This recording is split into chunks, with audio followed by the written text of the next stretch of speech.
It's me, Zel! Sa araw nga to, nag-crave ako. Gusto kong magluto ng tuna pie, pero with a twist. Lalagyan natin ng cheese tsaka itlog para maiba naman, 'di ba? So ayun, kumuha na ako ng bell pepper, fresh from the farm pa yan ng lola ko Oo. Nung una akala ko sili talaga siya, yung maanghang. Pero nung sinabi ng lola ko na yung hindi maanghang na nilalagay daw sa ulam, basta ganun. Kaya sinama ko na lang, kaysa naman masira dyan sa pantry. Ayun, tinanggalan ko ng shell yung itlog sa running water para mas mabilis siya matanggal. At ayun, medyo hindi naluto yung isa kong itlog at yung isa kong itlog pa. So, bali dalawa. Tatlo kasi yung niluto ko eh. Pero ayos na rin yan. Kaya pa yan. Kaya naman, hinugasan ko na lang ulit. Tsaka nag-open na rin ako ng tuna dyan. Yan. Super sarap niyan guys. Para siyang mackerel. Ganon yung lasa niya. At binuhos ko na nga doon. Sama-sama sila lahat. Kaya naman minekos-mekos na ng oat. At ayan, fast forward ko na lang kasi super tagal naman talaga ang pagmemekos ng babae na ito. At eto na nga, well, dito it's sponsored pero pagka naman, But anyways, na-miss nyo ba ang pag-vlog ko? Kasi medyo matagal-tagal din simula tayo nag-upload eh. Siyempre, miss nyo ako. Diba bang sigurado siya no? Salamat sa mga nag-order pala ng mga mini donut ko I really guys appreciate you a lot. Sana wag kayong magsasawang bumili sa akin. At yung mga hindi pa nakakabili, baka naman po. Ano ba yan? Kanina pa ito nagbimekos, hindi pa siya natatapos. Nakakainis naman. Ito talaga yung pinakagusto ko sa latte. Yung ganito, nagmamasa.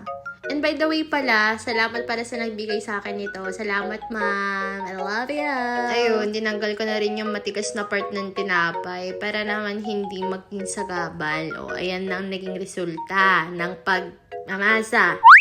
May magic dyan, guys. Di mo carry yun, be. At ayun, magsisil na tayo, 'di ba?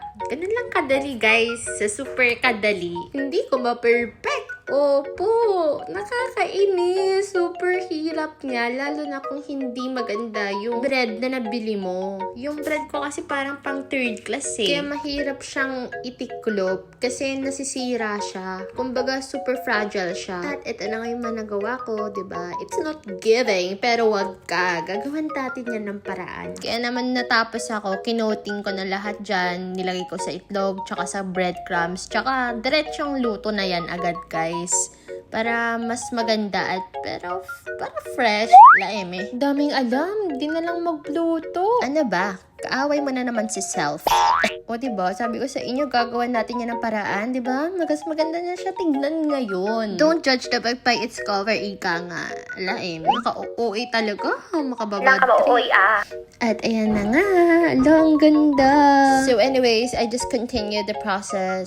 Ayun, tsaka hanggang sa maubos lahat ng mga ginawa ko. At ito na mga nagawa ko. Ayan. Ayan na guys, natatakam ako ulit. And actually, dun nga, meron pa nga ako dun. Pero pag nakikita ko tong video na to, ang sarap niya guys, promises. Tignan nyo how crunchy it is. Super sarap niya guys. Nagahalo sa mouth ko lahat ng mga flavors niya, including the bell pepper. It's so delicious. But anyways, I hope you enjoy guys. Maraming salamat. Bye!